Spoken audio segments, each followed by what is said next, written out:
নমস্কার, রাধে রাধে। উনি হচ্ছেন আমাদের শাশুড়ি মা, আর উনি হচ্ছে আমার বড় যা, আর উনি হচ্ছে আমার ছোট যা। তো আমরা সবাই মিলে সৎসঙ্গে আমরা যাওয়া আসা করি। সৎসঙ্গ থেকে আমরা অনেক কিছু শিখেছি। তারপর সৎসঙ্গে যাওয়ার ফলে আমাদের যে কাজটা আমরা ভুল করতে যাই তা আমরা ভুল থেকে বেরিয়ে আসি বা মনে পড়ে যায়। সবসময় আমাদের সৎসঙ্গের কথা যেগুলো আমরা শুনে আসি এগুলো আমরা সবসময় মানে মনে করি, মিনিটে মনে পড়ে আমাদের সেই সৎসঙ্গের কথা। আমরা পরমাত্মাকে আগে যতটা জানতাম না ভগবান কি, কিন্তু কাকে পুজো দেওয়া দরকার, কিভাবে করবো সেটা আমরা জানি। আমাদের ভগবানের শ্রেষ্ঠ ভগবান হচ্ছেন পরমাত্মা, আমাদের শাশুড়ির পিতা, আমাদের পরম পিতা পরম ব্রহ্ম। তো সৎসঙ্গ গিয়ে আমরা সেটা জানতে পেরেছি, কারণ আমাদের এখন থেকে আমাদের জানা হয়েছে যে প্রত্যেকটা মানুষের জীবনে সৎসঙ্গ খুব দরকার। কারণ আমরা অনেক দুঃখ কষ্ট লাঞ্ছনা আমরা ভোগ করেছি, যেটা নাকি সর্বদা আমরাই দায়ী, আমাদের জন্য অন্য কেউ দায়ী না, আমরা নিজেরাই দায়ী। আমরা আগে ভাবতাম আমাদের দুঃখের জন্য নাকি অন্যজন দায়ী। আমাদের মনকে কে দুঃখ দেবে? আমাদের মনকে কেউ আমরা নিজেরাই দায়ী, নিজের সংসারের দুঃখ কষ্ট অশান্তির জন্য নিজেরাই দায়ী। কিন্তু এখন আস্তে আস্তে দূর হয়ে যাচ্ছে সৎসঙ্গের দ্বারা, আমাদের দুঃখ কষ্ট সবকিছু দূর হয়ে যাচ্ছে। আমরা খুব শান্তি অনুভব করি, সত্যি কথা বলতে আমরা সব শান্তি অনুভব করি, সংসারে খুব শান্তি। আমরা যা মিলে আমরা শাশুড়ি মিলে খুব শান্তিতে আছি, খুব সুখে আছি। প্রত্যেক দিন আমরা সৎসঙ্গে আসা যাওয়া করছি। সবাই আপনারা যাবেন, সবাই সৎসঙ্গে আসা যাওয়া করবেন, সবাই সৎসঙ্গের সঙ্গে যোগাযোগ রাখবেন, সৎসঙ্গ দেখবেন, দর্শন করবেন। সেটা আমাদের যেরকম সৌভাগ্য হয়েছে, আমাদের যেরকম কর্ম ফিরেছে, সেরকম সবাই সর্বদাই আপনারা সেটা আপনারা লাভ করতে পারবেন। রাধে রাধে। সৎসঙ্গে গিয়ে যেমন আমরা ভগবানকে চিনতে পেরেছি, তেমনি সদ্গুরুর বাণী বা সদ্গুরুর কথা অনুসারে যদি আমরা চলি, তাহলে আমাদের জীবনে সুখ শান্তি সমৃদ্ধি সবকিছুই আসবে। আমরা যদি প্রত্যেকদিন ভগবত গীতাও পাঠ করি, কিন্তু ভগবত গীতা পাঠ করলে শুধু চলবে না, আমাদের বুঝতে হবে গীতার মধ্যে কি বলেছে ভগবান, কি লিখে গেছেন আমাদের জন্য, কি কর্ম দিয়েছেন আমাদের জন্য। কিন্তু সেগুলো আমরা না করে উল্টাপাল্টা কাজের জন্য আমরা ব্যস্ত হয়ে যাই। কিন্তু আমরা এখন সৎসঙ্গে গিয়ে সদ্গুরু দ্বারা আমরা বুঝতে পেরেছি যে কি করতে হবে, জীবনে চলার পথে কি দরকার, কি নিয়ে আমরা জীবনে এগিয়ে যেতে পারবো, এগুলো আমরা সদ্গুরুর সাহায্য ছাড়া আমরা বুঝতে পারলাম নলে। আজকে সদ্গুরুর সাহায্যে আমরা সবকিছু বুঝতে পেরেছি। সদ্গুরুর কারণে আমরা আজকে জীবনে উন্নতি করতে পারছি, আমাদের জীবনে সুখ শান্তি সমৃদ্ধি আসছে।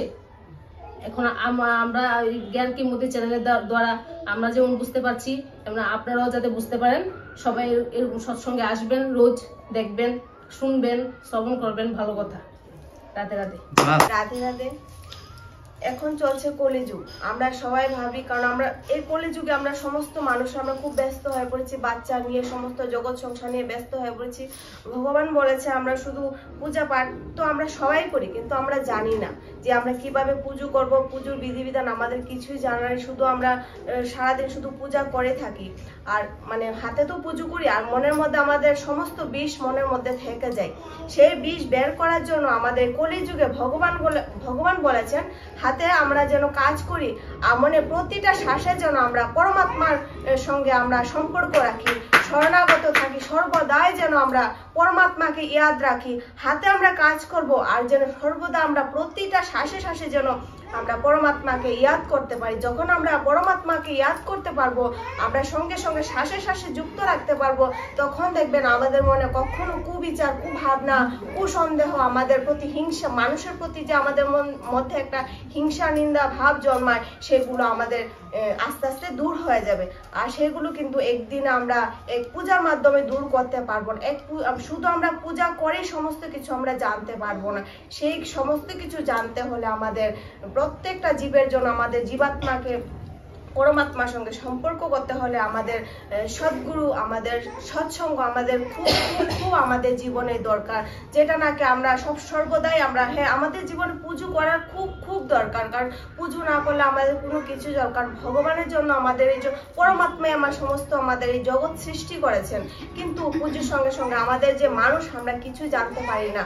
কারণ ভগবান তো বসে থাকেন, ভগবান তো মুখে কিছু বলতে পারেন না, কিন্তু সেটা জানতে হলে আমাদের সেই সৎসঙ্গের সঙ্গে আমাদের খুব জড়িত হবে। আর আজকাল সৎসঙ্গ বিভিন্ন জায়গায় আছে, সৎসঙ্গ মানে ইন্টারনেটের দ্বারা সৎসঙ্গ পাওয়া যায়। আমরা অনেকেই করে সময়ের জন্য আমরা সৎসঙ্গে যেতে পারি না, যদি আমরা ইউটিউব আছে, সোশ্যাল মিডিয়া আছে, সেগুলো যদি আমরা একটু ফলো করি, বিভিন্ন সৎসঙ্গ দ্বারা আমরা অনেক কিছু জানতে পারি। কারণ আমরা অনেক ছোট থেকে পুজো পাঠ করেছি, আমরা প্রত্যেকে আমরা পুজো পাঠ সবাই করে থাকি, ভালো, খুবই ভালো, সেটা আমাদের দরকার। কিন্তু আমরা সৎসঙ্গ না গেলে আমরা কোনো কিছু আমরা জীবনে বুঝতে পারবো না। যেটা নাকি আমরা এতদিন অন্ধের মধ্যে ছিলাম, অন্ধকারে ছিলাম, পুজোই করে গেছি, হাতে পুজো করেছি, মনের মধ্যে কুবিচার রেখেছি, কুভাবনা রেখেছি, কিন্তু হাতে করেছি পুজো, হাতে করেছি কর্ম। এই হাত আর আমাদের মনই হচ্ছে আমাদের কর্ম। কারণ ভগবান আমাদের মানে পুণ্য দেন না, পাপও দেন না, সমস্ত আমাদের কর্ম আমরা নিজেরাই সৃষ্টি করি।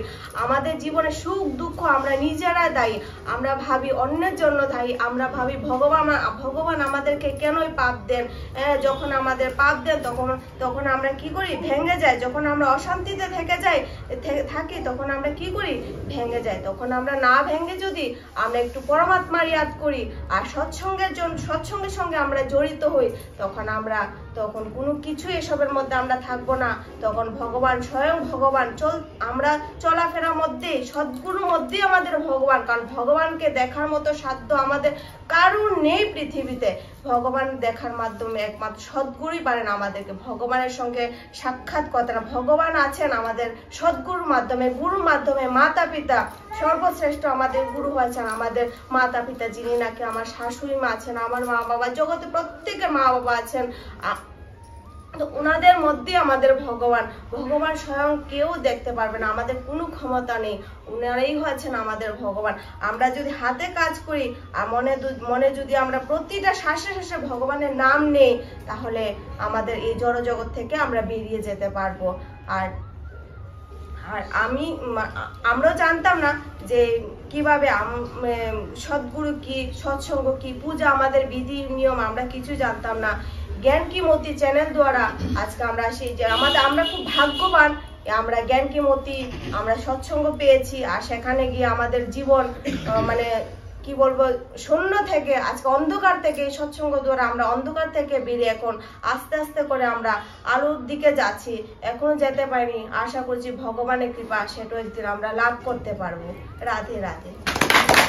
নমস্কার, রাধে রাধে। যারা আমার সম্মুখ রয়েছেন এবং যারা আমাদের চ্যানেলের সঙ্গে জড়িত রয়েছেন, তাদের সবাইকে আমার নমস্কার, রাধে রাধে। আজকে আমরা সেই সৎসঙ্গে নিয়ে বসছি সেই শুভা মাতার বাড়িতে মধ্যে।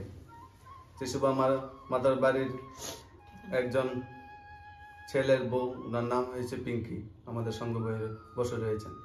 নমস্কার। আজকে সেই মাতাজির বাড়ির মধ্যে একটি গড় যাত্রা হয়েছে, সেই গড় যাত্রার একটু আলোচনা করি, চলুন আমরা সবাই মিলে। রাধে রাধে।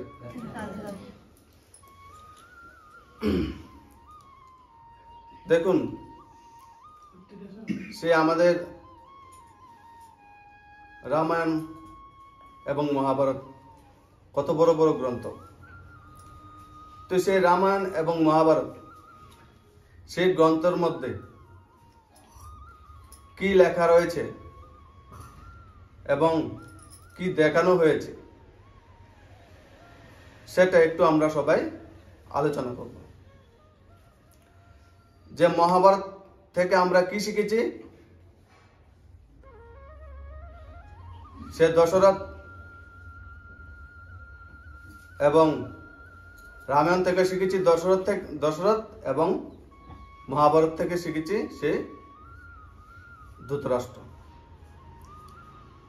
তো দেখুন, আমাদের সেই প্রত্যেক গড়ের সেই কাহিনী মহাভারত এবং সেই রামায়ণ। সে মহাভারতের মধ্যে কি দেখিয়েছে, যে ব্যক্তি দুর্জনদের সঙ্গ দেবে, সে ব্যক্তির একদম বিনাশ হয়ে যাবে। কি হয়ে যাবে? বিনাশ হয়ে যাবে। এবং যে ব্যক্তি সৎ ব্যক্তির সঙ্গে দেবে এবং শ্রেষ্ঠ লোকদের সঙ্গে থাকবে, সে ব্যক্তি উন্নত হবে, সেটাই তো দেখিয়েছে। তো দেখুন, দুর্জন বলতে আমরা কাকে বুঝি? দুর্জন বলতে তো আমরা এতদিন কাকে বুঝছি যে সিগারেট, বিড়ি সিগারেট এবং যারা মদ্যপান করে তাদেরকে আমরা কি বলি? দুর্জন ব্যক্তি। কিন্তু আমাদের সেই রামায়ণ এবং মহাভারতের মধ্যে দুর্জন ব্যক্তি কাকে দেখিয়েছে? যার মধ্যে কোনো গীতার জ্ঞান, যার মধ্যে কোনো ভগবানের জ্ঞান নাই, সেই লোকদেরকে বলেছে দুর্জন ব্যক্তি। তো দেখুন, সেই রামায়ণের মধ্যে যে আমাদের দশরথ এত বড় চক্রবর্তী সম্রাট, সেই দশরথের গুরু কে ছিলেন? গুরু বৈশিষ্ট্য। সেই অযোধ্যার মধ্যে যতজন প্রজা ছিলেন, প্রত্যেক প্রজারা সেই দশরথকে নিষ্ঠাভাবে প্রেম করত, নিষ্ঠাভাবে প্রেম করত। এবং দশরথের গুরু যে গুরু বৈশিষ্ট্য, সেই গুরুকেও প্রত্যেক প্রজারা নিষ্ঠাভাবে প্রেম করত এবং ধর্মকে ওরা নিষ্ঠাভাবে শ্রদ্ধা করত। কিন্তু সেই রামায়ণের মধ্যে প্রত্যেক প্রজারা নিষ্ঠাভাবে সেই দশরথকে প্রেম করত, কিন্তু একজন ব্যক্তি সেই দশরথকে প্রেম করত না, সে দশরথকে ভালোবাসত না। কিন্তু সেই ব্যক্তিটাকে সে মন্থরা, কে? সে হয়েছে মন্থরা। এবং মন্থরাকে কে পেলে রেখেছিল? সে কইকি, দশরথের স্ত্রী, সে কইকি। কইকি জানতো যে সে দশরথ রাজাকে সে মন্থরা ভালোবাসত না, জানতো। এরপরও কইকি কি মনে করত? যে প্রত্যেক প্রজা তো সে আমার রাজার পক্ষেই রয়েছে এবং রাজাকে নিষ্ঠাভাবে প্রেম করছে। যদি একজন মন্থরা যদি প্রেম নাও করে, কিছু আসবে না। আমার ইচ্ছা অনুসারে যখন আমি চাইব তখন আমি মন্থরাকে ঘর থেকে বের করে দেব, থাপ্পড় মেরে। তো দেখুন, সে একজন ব্যক্তি কি করেছে পুরা রামায়ণের মধ্যে। সে একজন ব্যক্তির কারণে পুরা অযোধ্যা বনবাসে চলে গেছে।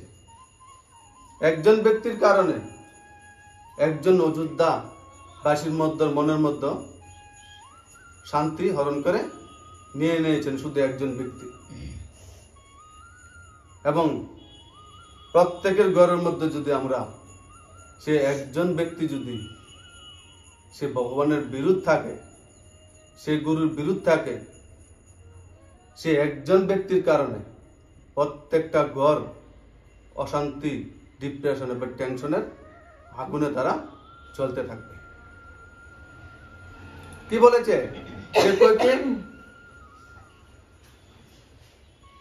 মন্ত্রাকে? কইকিকে কি বলেছে সে মন্ত্রা? শত্রুকে কখনো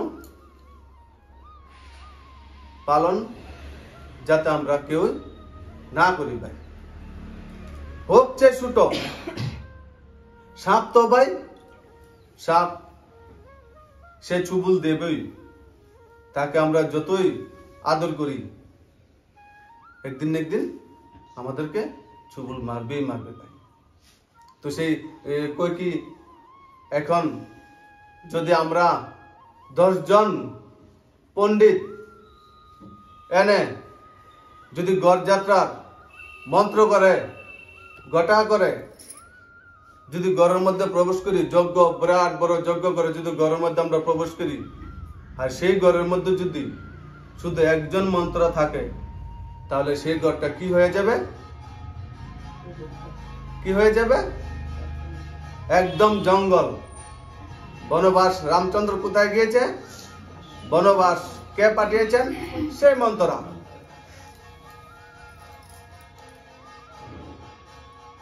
তাহলে সেই গড়যাত্রা কখন হবে, যখন সেই গড়ের মধ্যে প্রত্যেক ব্যক্তি সেই গুরুর কৃপা থাকবে, সেই গুরুর বাণী শুনবে, সেই গীতার জ্ঞান শুনবে, তো সেই গড়টা এমনিতে একটা মন্দির হয়ে যাবে ভাই।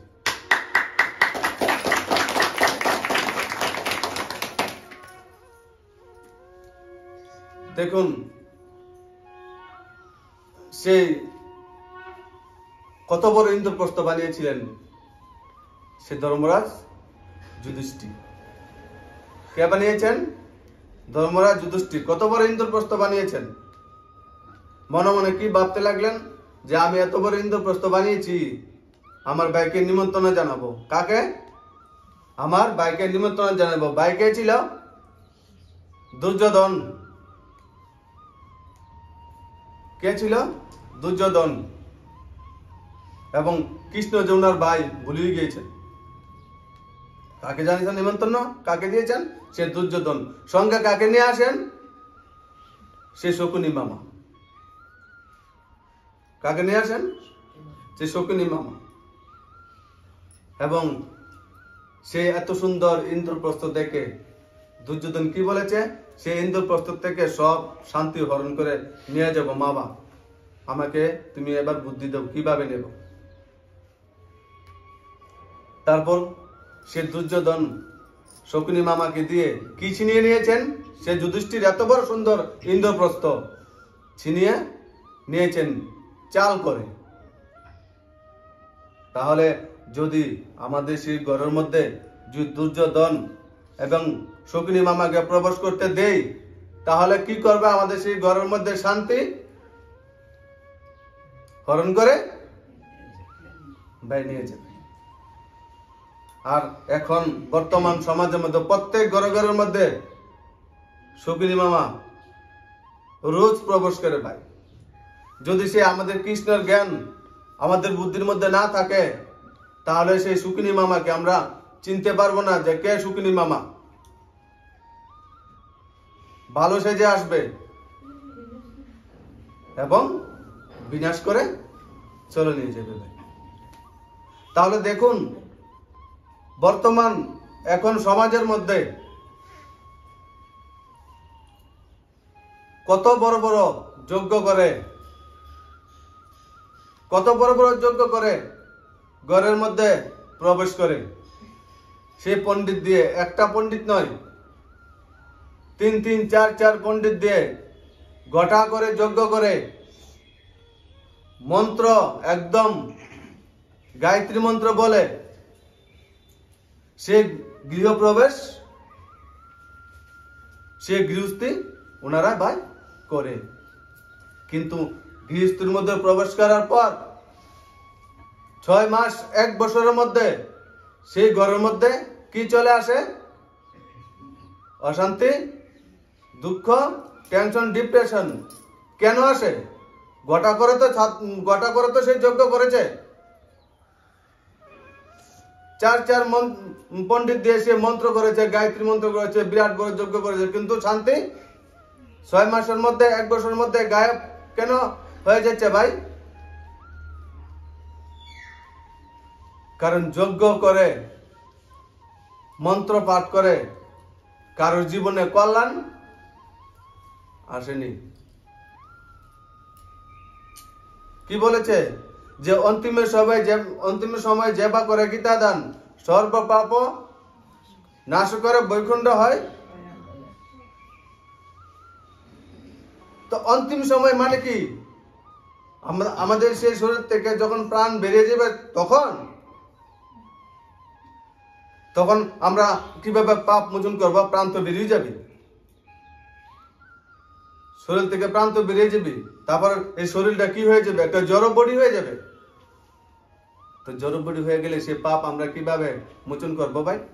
তো অন্তিম সময় মানে কি, আমরা প্রত্যেক শ্বাস অন্তিম সময়, যে আমাদের এখন শ্বাস যখন ভিতরে নেব কি না নেব কোনো শিওর নাই, কেউ বলতে পারে কার অন্তিম সময় কখন আসবে?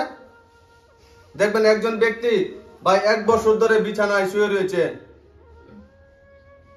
অনেকের পরিবারে অনেক লোক অপেক্ষা করছে সেই ব্যক্তিটা কখন তার প্রাণ শরীর থেকে বের হবে, কিন্তু সঠিক সময় কেউ বলতে পারে না। ডাক্তারও বলতে পারবে না যে সে অন্তিম সময় তার কখন আসবে। ভাই হ্যাঁ, টাইম দিতে পারবে 3 মাস 6 মাস, কিন্তু সঠিক সময় কেউ বলতে পারে না। তাহলে অন্তিম সময় বলতে আমরা কি বুঝছি? যে প্রত্যেক শ্বাস আমাদের অন্তিম সময়। প্রত্যেক শ্বাসে সে আমাদের সেই কৃষ্ণকে স্মরণ রাখতে হবে, আমাদের বুদ্ধির মধ্যে সেই কৃষ্ণকে রাখতে হবে। তাহলে সেই জীবিত আমার সেই শরীরটা গীতা হয়ে যাবে। কি হয়ে যাবে? সেই জীবিত গীতা হয়ে যাবে। সেই জড় গীতা দিয়ে আমরা কি বলেছে? রাম কথার অর্থ কি? রাম কথার অর্থ হয়েছে চলতা ফিরতা মন্দির। রাম কথার অর্থ কি? চলতা ফিরতা মন্দির। যে নাকি চলতে পারে, মন্দির কি চলতে পারে? গীতা কি চলতে পারে? সে তুলসী গাছ কি চলতে পারে?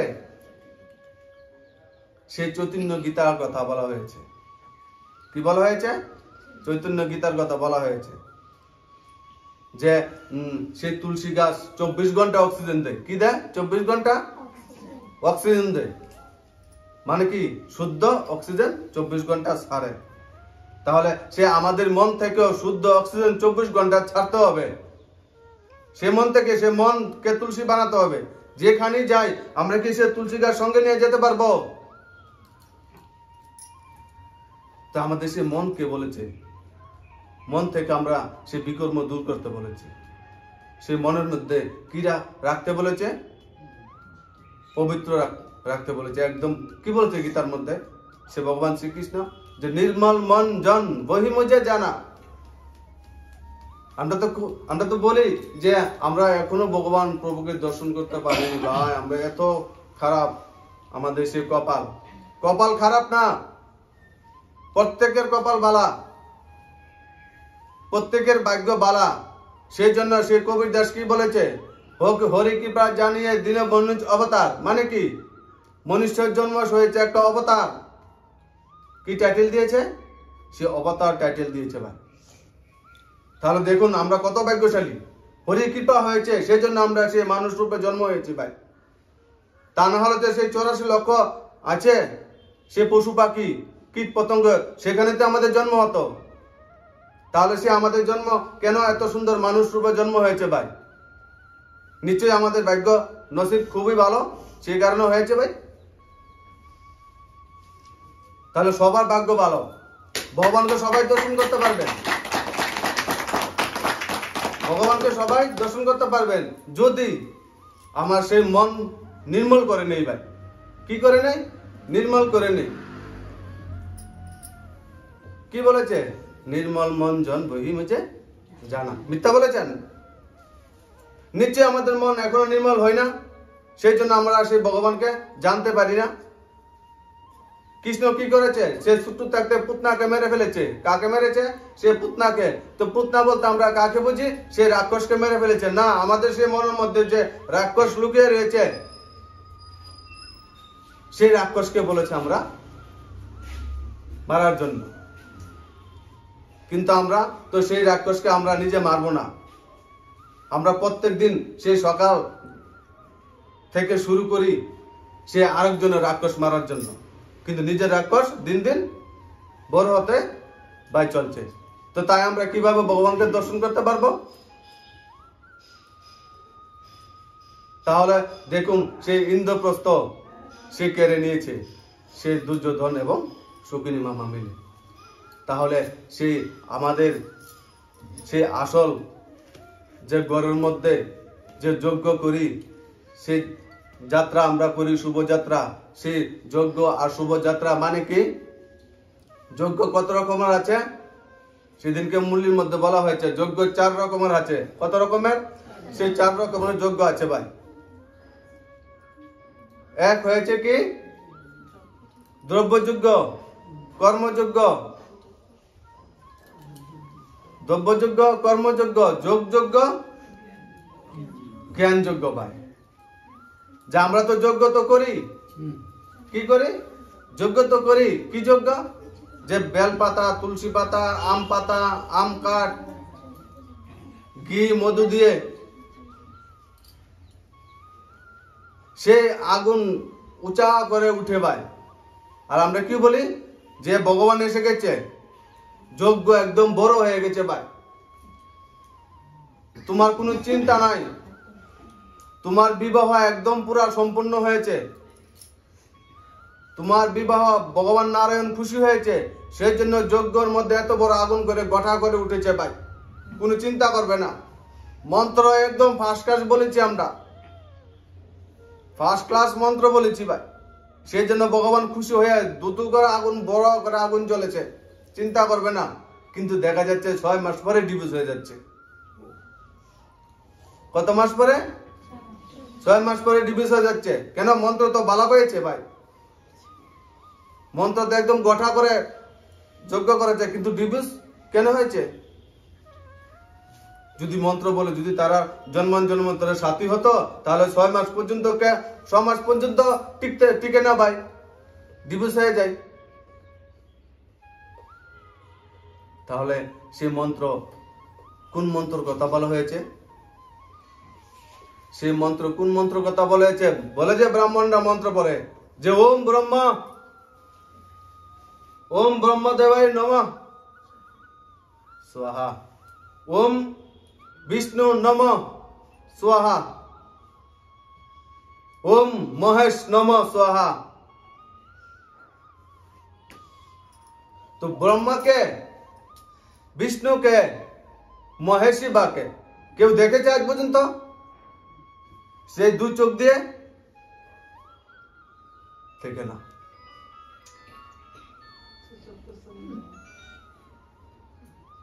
কেউ আজ পর্যন্ত কারো চোখের নজরে সে ব্রহ্মাকে দেখতে পারে না, সে শঙ্করকেও দেখতে পারে না, সে বিষ্ণুকেও ভাই দেখতে পারে না। তাহলে আমরা কিসের মন্ত্র জপ করছি? সে ব্রহ্মাকে বলেছে ওম ব্রহ্মা দেবায় নমঃ, মানে কি? সে ব্রহ্মাগতর অর্থ হয়েছে আমাদের মন। সে মনটাকে কি বানাতে হবে? সে দেবতার মতো নির্মল বানাতে হবে ভাই। তাহলে যদি আমার পাশে কেউ যদি মন্ত্র বলে, তাহলে উনি না মন্ত্র বলছে, তাহলে আমার মন কিভাবে নির্মল হবে? যদি আমরা সে ভগবান শ্রী গীতার জ্ঞান যদি শ্রবণ না করি, তাহলে আমাদের মন নির্মল হবে? হবে না ভাই।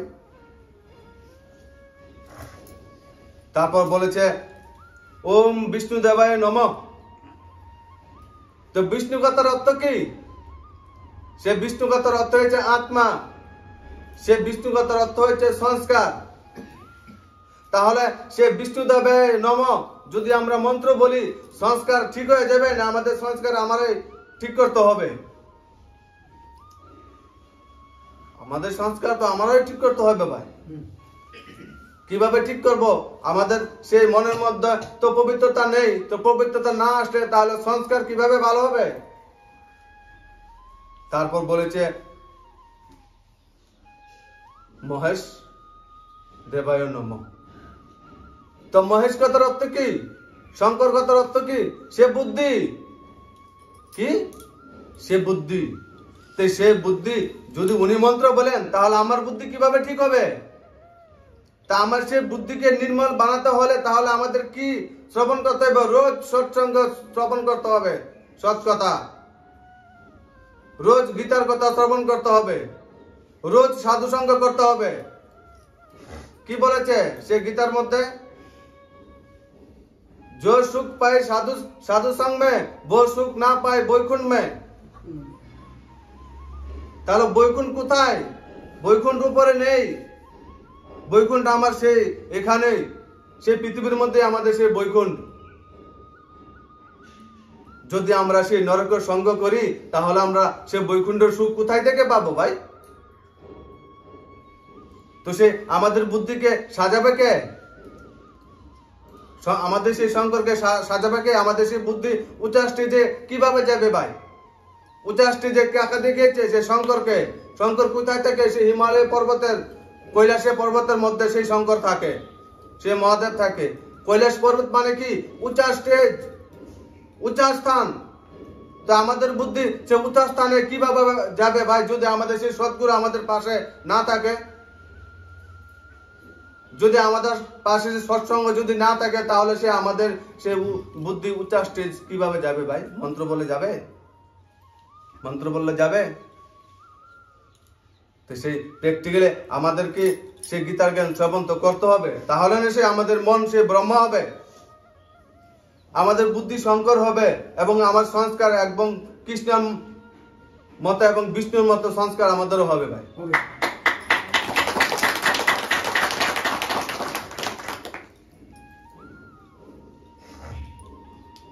ওম ব্রহ্মায় নমঃ। ব্রহ্মা কত অর্থ কি? মা। আমরা যে সমাজে এখন বর্তমানে মা আপনারা রয়েছেন, যে বর্তমানে আপনারা মা রয়েছেন, আপনারা সেই মার পেটের মধ্যে যে সন্তান 9 মাস রেখেছেন, কত মাস রেখেছেন? 9 মাস রেখেছেন। সেই 9 মাস পরে তারপরে বাচ্চা এই পৃথিবীর মধ্যে এসেছেন ভাই। তারপর একটু একটু করে বড় হয়, বড় হবার পর সে আমাদের কথা শুনে না। এখন তো বর্তমান সমাজে তাই হচ্ছে। এবং আমরা দিন রাত 24 ঘন্টা আমাদের মনের মধ্যে সেই দুঃখ থাকে। কি থাকে? দুঃখ থাকে যে আমাদের ছেলে মেয়েকে আমরা সেই 9 মাস গর্ভের মধ্যে রেখেছি, এত কষ্ট করেছি, এবং এত কষ্ট করে জন্ম দেবার পর, এত কষ্ট করে পালনা দেবার পর এখন সেই ছেলে মেয়ে আমাদের কথা শুনে না। কত মাস রেখেছেন? সে 9 মাস। আর সেই পৃথিবী মা আমাদেরকে 90 বছর পর্যন্ত, 100 বছর পর্যন্ত রাখে। সে পৃথিবীর মার কথা আমরা শুনি। আমরা সেই 9 মাসের জন্য সারা দুনিয়াকে কাঁদতে কাঁদতে জানাতে থাকি। আর সে 90 বছর, 100 বছর আমাদেরকে পালনা দিয়ে রাখে সে পৃথিবী মা। আমরা একবারও শুনি না। আমরা যেমন 9 মাসের জন্য সে সন্তানদের থেকে হিসাব চাই, তো তেমনিও তো সে পৃথিবী মা আমাদের থেকে হিসাব চাইবে। 90 বছর তুমি কি করেছো? এত সুন্দর পালনা আমার থেকে নিয়েছো, দিয়েছো কি আমাকে?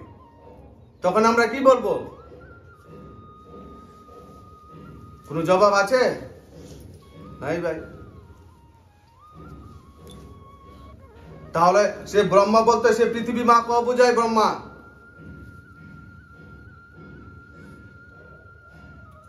এবং সেই বিষ্ণু বলতে যে পৃথিবীর দক্ষিণ মাতার উপরে যে যে সবুজ সজীব বস্তু রয়েছে, যে যে জীব রয়েছে, তাকেও বিষ্ণু বোঝায়। এবং শঙ্কর কাকে বোঝায়? দেখবেন আপনারা সবাই প্রত্যেক শ্মশানের মধ্যে সেই শঙ্করের মূর্তি রয়েছে। কি রয়েছে? সেই শঙ্করের মূর্তি প্রত্যেক শ্মশানের মধ্যে রয়েছে। মানে কি? সে আমাদের এখানেই জন্ম, এখানেই পালনা, আবার এখানেই আমাদের মৃত্যু।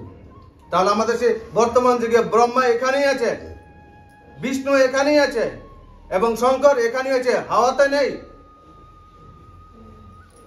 আকাশের উপরে তারা নেই।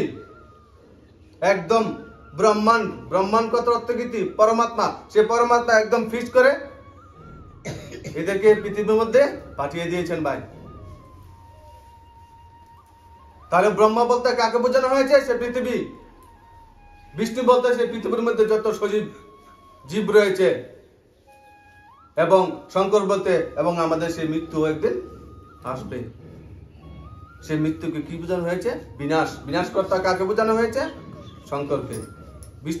বিষ্ণুকে কি বলছে? পালন কর্তা। আমরা তো এখানে জীবিত হয়েছি, পালন তো আমরা হচ্ছি ভাই। আর জন্ম কাকে বলেছে? ব্রহ্মাকে। দেখবেন আগের যে আমরা টিভির মধ্যে দেখেছি, সিরিয়ালের মধ্যে, যে ব্রহ্মা একদিকে রাক্ষসকে জন্ম দিচ্ছে, আবার আরেকদিকে সেই দেবী দেবতাকে জন্ম দিচ্ছে। দিচ্ছে না? কি দিয়ে দিচ্ছে? সে মুখ দিয়ে দিচ্ছে। তো জন্ম কথার অর্থ হয়েছে ব্রহ্মা। সে আমরা জন্ম তো হচ্ছি রোজ, দেখেন রোজ জন্ম হচ্ছে, এবং রোজ জীবিত পালনা সুন্দর ভাবে হচ্ছে, এবং মৃত্যু রোজ হচ্ছে, সেটাকে বলা হয়েছে শ্রী ব্রহ্মা বিষ্ণু শঙ্কর ভাই। তাহলে এবার আপনারা সবাই বুঝেছেন যে ব্রহ্মা, বিষ্ণু এবং মহেশকে। তো দেখুন, সে ব্রহ্মা এবং বিষ্ণু এবং মহেশ, সে তিন শ্রেষ্ঠচারী জ্ঞান আমাদের মধ্যে থাকতে হবে, এবং সেই শ্রেষ্ঠচারী আমাদের সেই মনকে বানাতে গেলে আমাদের কি থাকতে হবে? সেই সৎসঙ্গ আমাদের কাছে থাকতে হবে। তো দেখুন, এখন বর্তমান সৎসঙ্গ তো সব জায়গায় রয়েছে ভাই। দেখবেন সেই সৎসঙ্গের মধ্যে সে 100% লোক থেকে মাত্র 10% লোক সেই সৎসঙ্গের মধ্যে আসা যাওয়া করে এবং সৎকথা শ্রবণ করতে থাকে। 100% লোকের থেকে কত শতাংশ লোক? মাত্র 10% লোক পায়। এবং সেই 10% লোকের মধ্য থেকেও আবার কত শতাংশ লোক? সেই 90% লোক সৎসঙ্গে আসে আবার যায়, কিন্তু সৎ হতে পারে না। কি হতে পারে না? সৎ হতে পারে না ভাই। কারণ কেন? ওরা সৎ কথা তো শুনছে, কিন্তু সঙ্গ আবার সেই কুসঙ্গের মধ্যে গিয়ে পুনরায় ফেসে যায়। রোজ আসছে সৎসঙ্গ, কিন্তু পুনরায় গিয়ে আবার সেই কুসঙ্গের সঙ্গে ফেসে যায় এবং তারা সেই বুদ্ধিও খারাপ হয়ে যায় ভাই। দেখুন, যদি আমাদের সেই সবার বাড়ির মধ্যে ভাই ট্যাঙ্ক আছে, সে ট্যাঙ্ক যদি রোজ সকালবেলা যদি আমরা ভর্তি করি জল দিয়ে, যদি সেই নিচে যদি আমরা সেই নল ছেড়ে রাখি, তাহলে সেই ট্যাঙ্কের থেকে জল পড়তে পড়তে বিকাল পর্যন্ত একদম খালি হয়ে যাবে, কিছু থাকবে না। তেমনি যদি আমরা সৎসঙ্গে রোজ এসে যদি সে আবার পুনরায় রোজ কুসঙ্গ করি, তাহলে সে আমাদের বুদ্ধি থেকেও সেই জ্ঞান রূপী জল খালি হয়ে যাবে ভাই। এবং এর মধ্যে দেখবেন মহাভারতের মধ্যে সে ভীষ্ম অনেক জ্ঞানী ছিলেন। সে ভীষ্ম জ্ঞানী ছিলেন, দ্রোণাচার্য জ্ঞানী ছিলেন, গুরু কৃপাচার্য জ্ঞানী ছিলেন ভাই। ওরা তো একদম পুরা জ্ঞানী ছিলেন।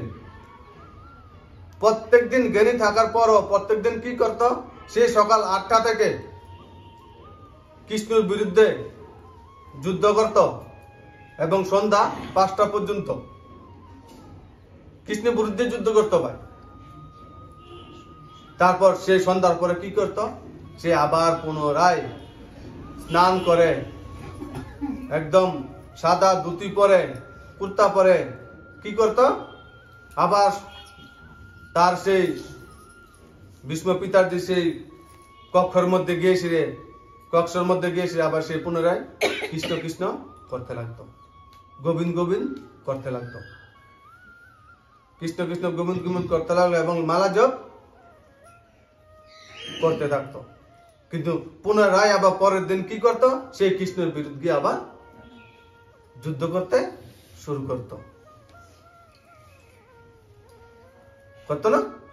তাহলে সে আমাদের এই সে সমাজের মধ্যেও 100 থেকে 90% লোকেরা কি করছে? লাল সুতা বাঁধছে গাছের মধ্যে, সেই নিয়ম পালন করছে, মুরগা চুলাচ্ছে, পাঠা কাটছে, আর বলছে আমরা তো সনাতনী। কি বলছে? আমরা তো সনাতনী।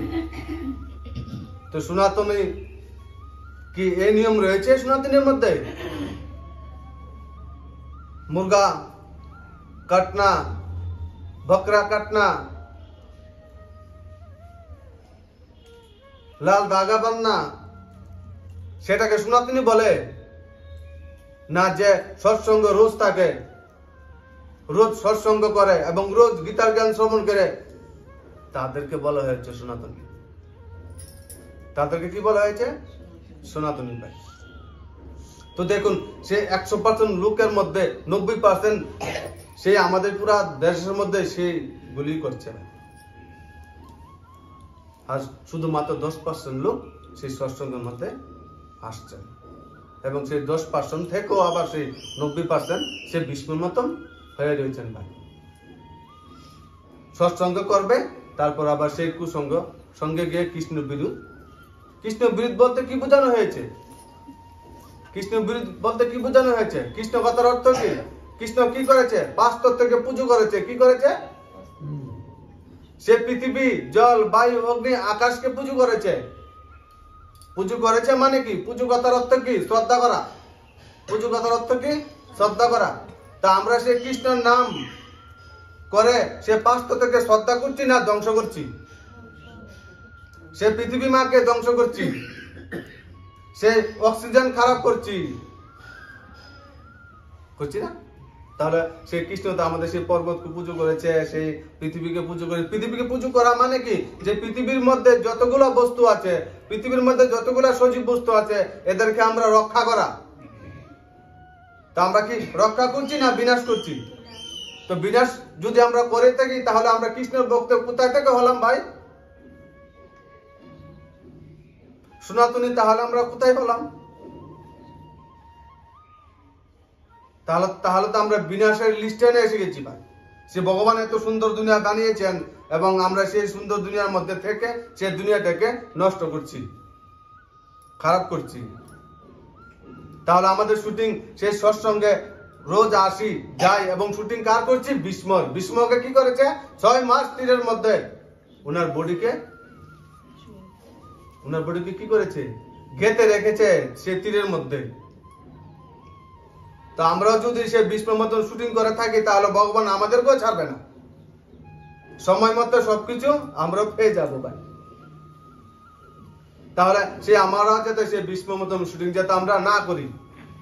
কার মতো শুটিং করতে বলেছে? সে অর্জুনের মতো শুটিং করতে বলেছে ভাই।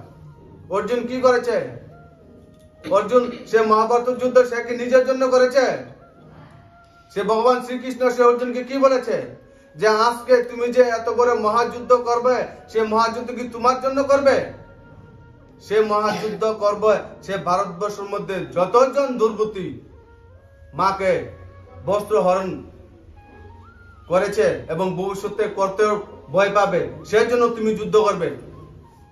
শুধু তুমি সে দুর্বৃত্তি মার জন্য যুদ্ধ করবে না। দুর্বৃত্তি বলতে আমরা কাকে বোঝানো হয়েছে? সে পৃথিবীর ধরতি মা হচ্ছে দুর্বৃত্তি ভাই। সে দুর্বৃত্তি মাকে রক্ষা করা, এই আমাদের ধর্ম। কি করা? রক্ষা করে আমাদের সে ধর্ম। তাহলে দেখুন, ওইখানে মহাভারতের মধ্যে দ্রৌপদী আমরা কাকে দেখেছি? রামানন্দ সাগর কাকে দেখিয়েছে? একজন স্ত্রীকে। ঠিক তো সেই দ্রৌপদী মাকে আমরা সে রক্ষা করানোর নিমিত্ত যাতে আমরা হই, তা না হলে সে কৃষ্ণ আমাদেরকে ছাড়বে না।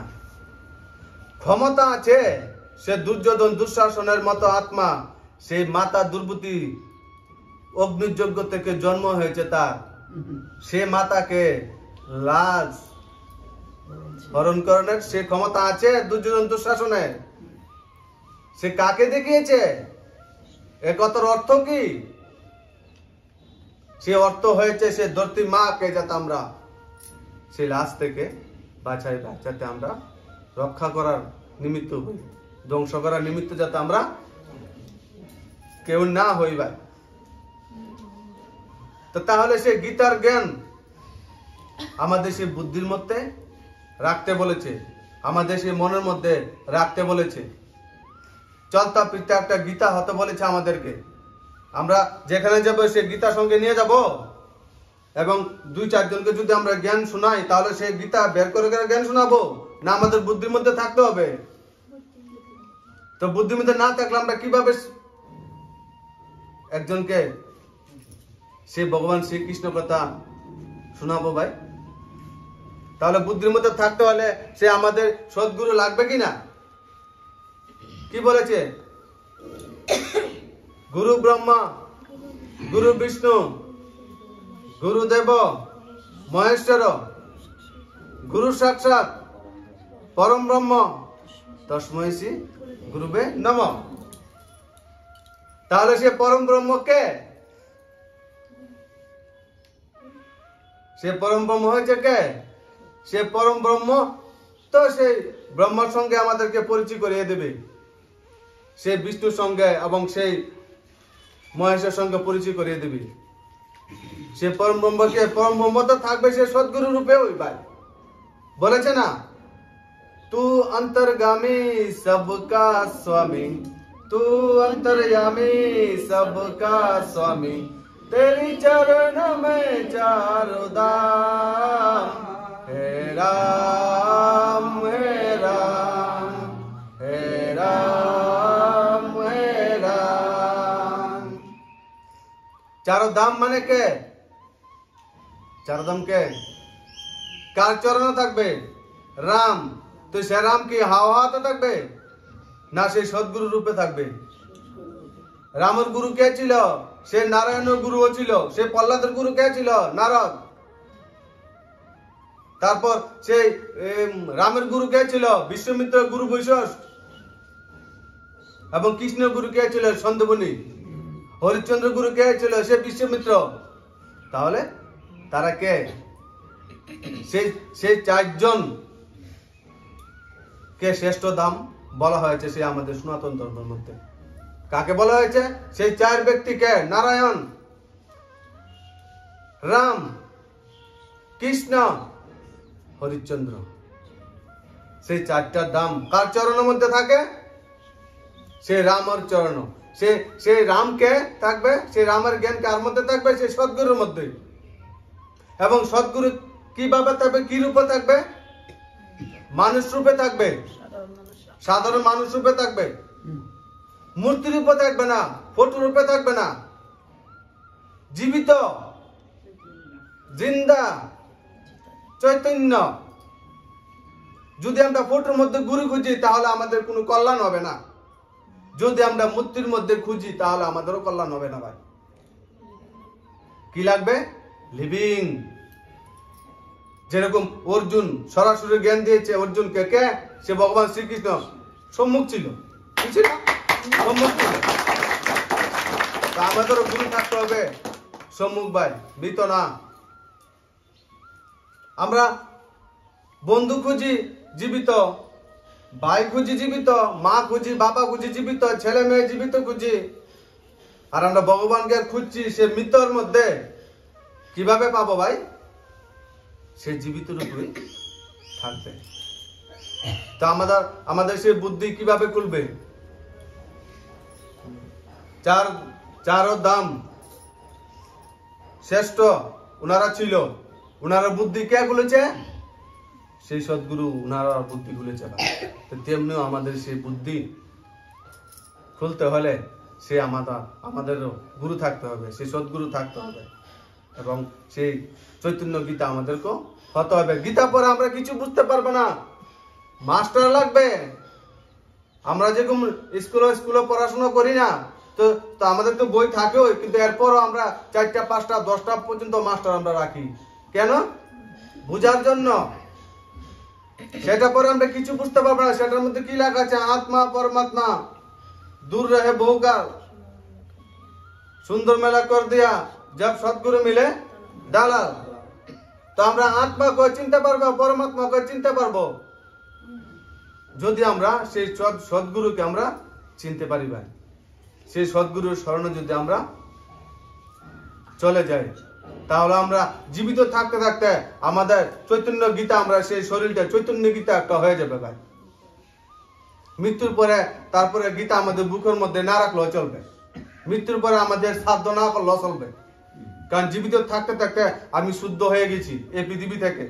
আমার মন শুদ্ধ, বুদ্ধি শুদ্ধ হয়েছে, আমার সংস্কার শুদ্ধ, আমার 10 ইন্দ্রিয় শুদ্ধ হয়ে গেছে। তারপরে মরার পর আমি আর কি সাধ্য করব? আমি তো জীবিত থাকতে শুদ্ধ হয়ে রয়েছি ভাই। মরার পরে 100 বার যদি শ্রাদ্ধ করে এরপরে আমাদের কোনো কল্যাণ হবে না। আমাদের কল্যাণ আমরা জীবিত থাকতে থাকতে করতে হবে ভাই। কি করতে হবে? জীবিত থাকতে থাকতে আমাদের সেই কল্যাণ ভাই করতে হবে। সেই মন্ত্র বললে, যজ্ঞ করলে, যতই আমরা করি কিন্তু আমাদের মন নির্মল হবে না, আমাদের বুদ্ধি নির্মল হবে না ভাই। একবার দেখুন সেই রামেশ্বর মন্দিরের মধ্যে, কোথায় সেই রামেশ্বর মন্দির, কত ভক্ত, অভাব নেই ভক্তর। সেই গঙ্গোত্রী নদীর থেকে রামেশ্বর মন্দির শিবকে স্নান করাবে। কি করাবে? স্নান করাবে। এবং গঙ্গোত্রী নদীর থেকে সেই রামেশ্বর মন্দির 100 কিলোমিটার দূর।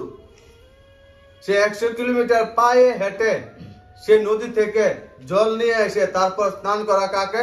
সেই শিবকে। কত ভক্ত, লাখ লাখ ভক্ত সেই নদী থেকে জল বুড়িয়ে পায়ে হেঁটে, উঁচু জায়গা, নিচু না,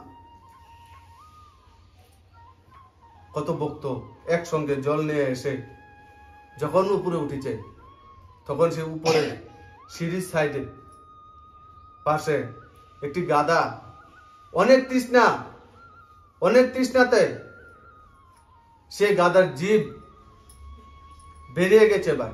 কিন্তু একজন ভক্ত সে গাধাকে সে জল দিচ্ছে না। কারণ কেন? ওরা এত দূর থেকে জল কাঁধে করে নিয়ে এসেছেন কাকে স্নান করার জন্য? সে শিবকে স্নান করার জন্য ভাই। এবং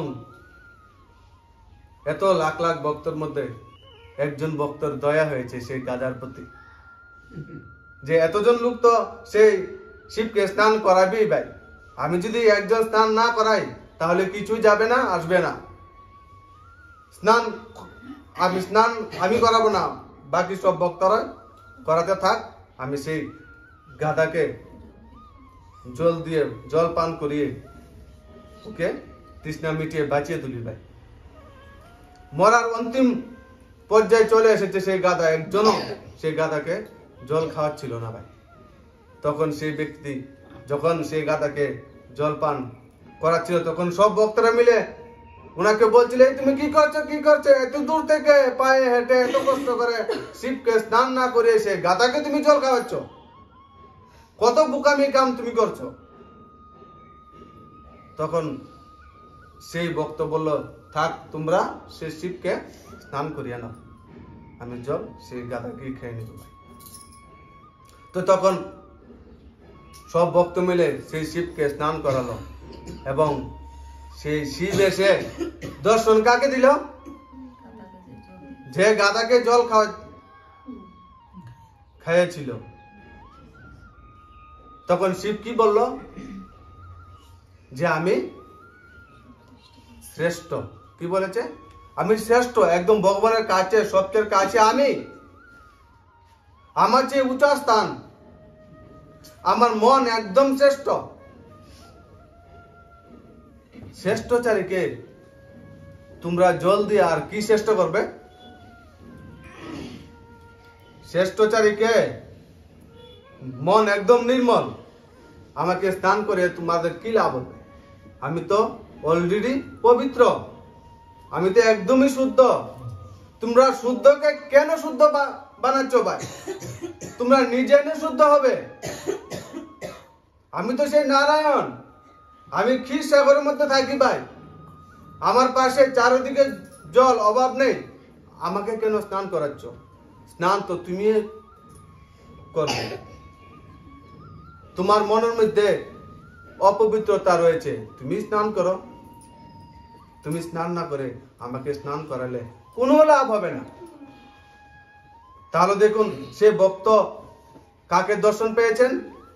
সেই শিবের দর্শন কে পেয়েছেন?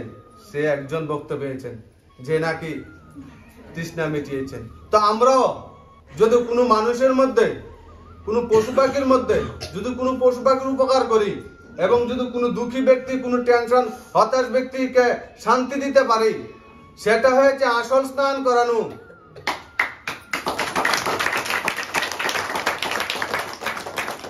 যদি আমরা কোনো দুঃখী ব্যক্তিকে কোনো টেনশন যে ব্যক্তি পাচ্ছে ভাই, যদি সেই ব্যক্তিকে আমরা মনের মধ্যে শান্তি দিতে পারি, তাহলে সেই ভগবান শিব আমাদের কি বলেছে, সেটা হয়েছে আসল পূজা। সে আমরা আসল পূজা না করে নকল পূজা করছি, সাজাচ্ছি, গড় সাজাচ্ছি, মূর্তিকে স্নান করাচ্ছি, কোনো লাভ হবে না ভাই,